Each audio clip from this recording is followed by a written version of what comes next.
And away we go on the tee, our second hour this evening, our U.S. Open edition. I'm Mike Rickard, two pros and a hack. Judd Gibb, the former Iowa State standout, five-time IPGA Player of the Year, across from me, two-time teacher, and the coach, the former Iowa State Cyclone coach and UAB Blazer, Jay Horton as well. And as promised, he's kind enough to join us from Congressional, John Hawkins, of course, from the Golf Channel, our great partnership with Jeremy Friedman. Always kind enough to line us up with one of the stars of our favorite shows. We're all golf geeks, and the 19th hole, Grey Goose. Just watched you, John, and I tell you what, you became my favorite when you used the term tonight on the broadcast, mamby-pamby. I've used it twice tonight.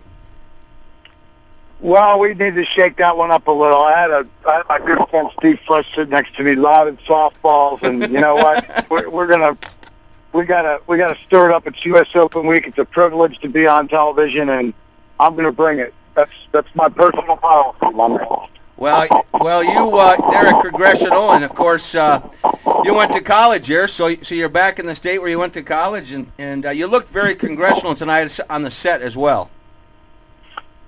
Well, I went to college for about 11 years there, but it wasn't that close. But anyway, no. Well, you know what?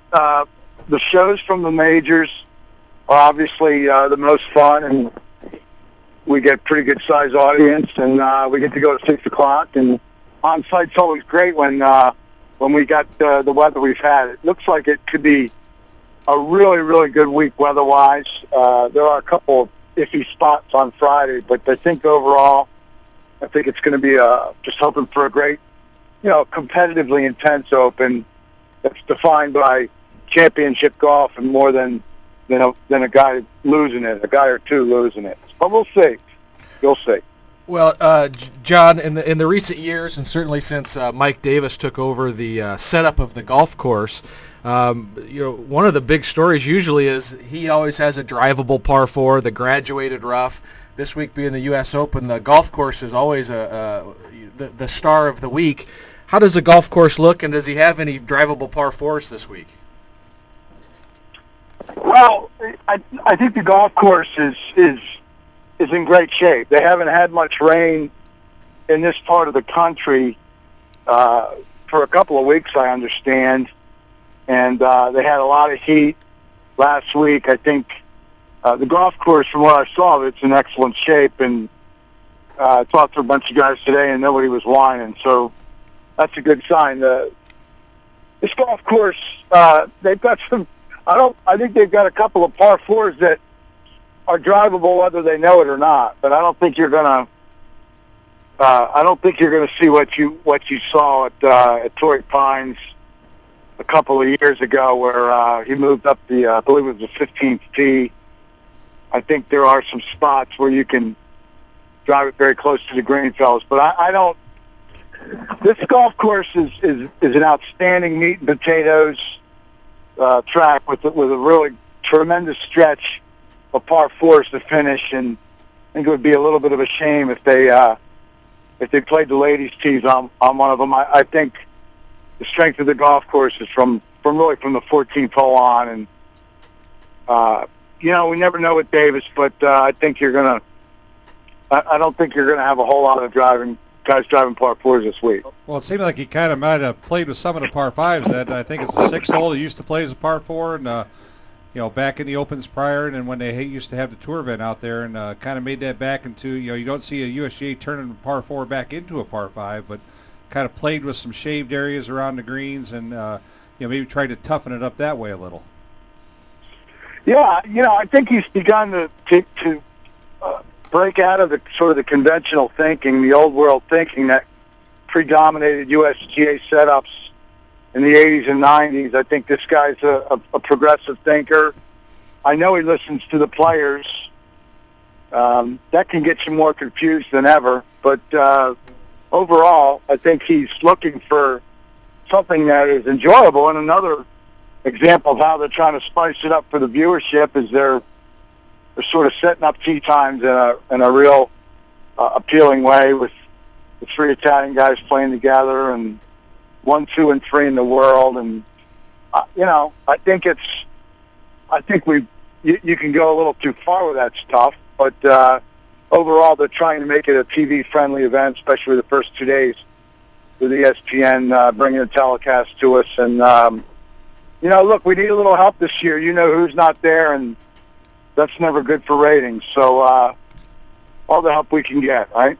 We're talking to John Hawkins, a longtime writer for Golf World Magazine, and, of course, a mainstay on the Golf Channel. You can see him each and every week on the Grey Goose 19th hole, and, of course, his columns on golfchannel.com. He's live from Congressional with us. And when you made that comment, we talked about it in our first hour. I'm kind of the ilk of you. I don't like the way they're friendly matchups. I like to see Sean O'Hara and Roy Sabatini walking side by side. Some friction. As you said, it's a championship event. You need to buck up, and I liked your attitude there on the set. Well, I truly believe it. I've never said anything I don't really believe. I think that this golf tournament used to be about the rigors of championship golf. And, it's not really about that. When you do that kind of thing, I just think, I kind of took it to a extreme with the answer. But you know what? That show needed to be shaken up a little. We were giving people a reason to keep watching us. So I got a little nuts there. Well, I enjoy the dialogue between you and Craig. You guys are perfect together when you do the Grey Goose. Well, thank you. Yeah, I like, Craig's the mainstay. Craig's one of the best anchors I've ever worked with. Craig's great. I call him, he's great. He's a great airborne, when you're live and you need a guy to direct traffic, Craig's really good at it. So we're very fortunate to have Craig doing the show, and we're excited.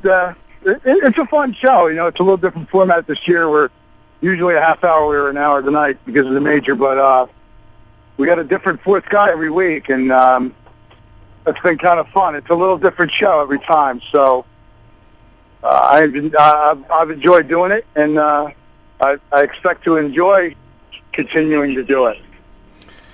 Well, John, going into this week, the last four major champions have been from the other side of the pond. If you had to pick the best American, who has the best chance? I know Vegas likes Mickelson, but you're there. You've heard some guys talking. You've seen players playing. Who do you think is our best chance at having somebody from the United States winning this year? Well, I think Mickelson has the best shot. I mean, he's finished second 5 times. That alone gives him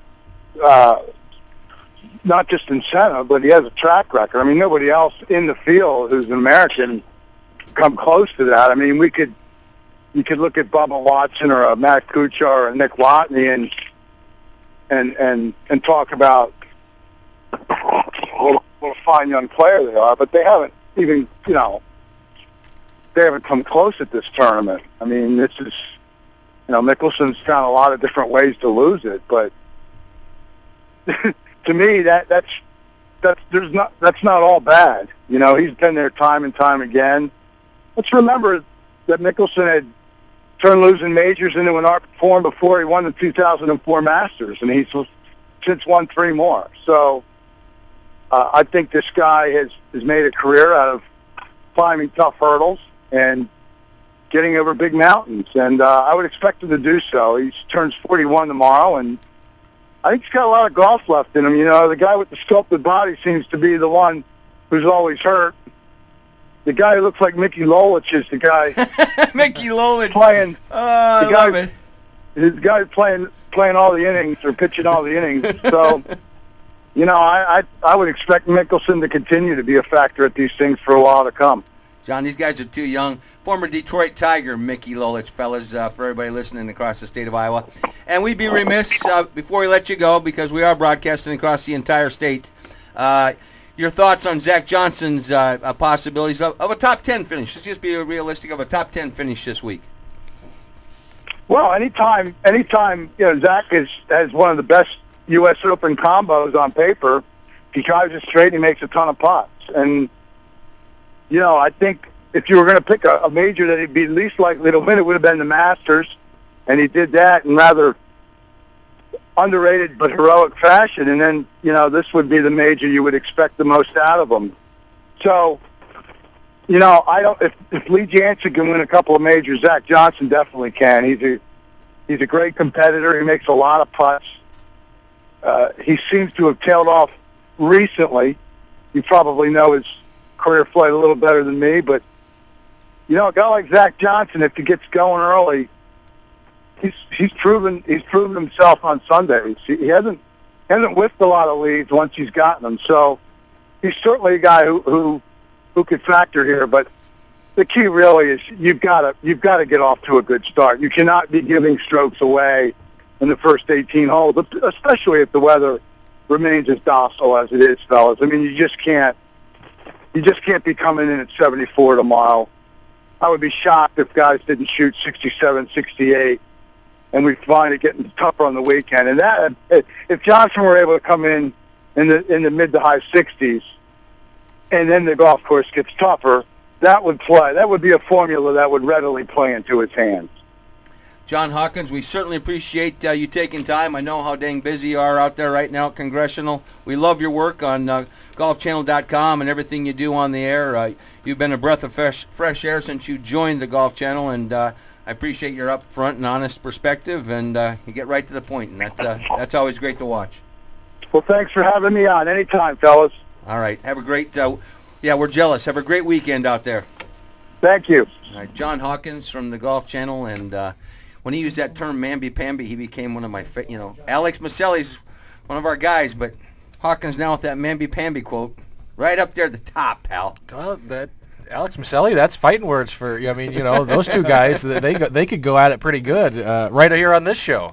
Yeah, talk about the stat man and Hawkins. He has never minced his words on his opinion on Tiger Woods. That's one thing. Kind of like John Feinstein.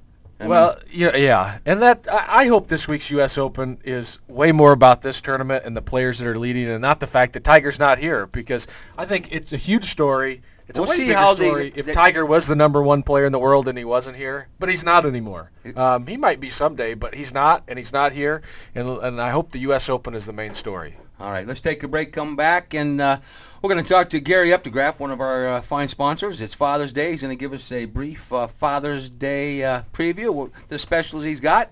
And then we'll come back at 7:35. We're going to try to catch up with Rick Brown from the Des Moines Register, and if not, we'll continue breaking down the 2011 U.S. Open from Congressional here on the Tee on the Iowa Sports Connection radio and television network.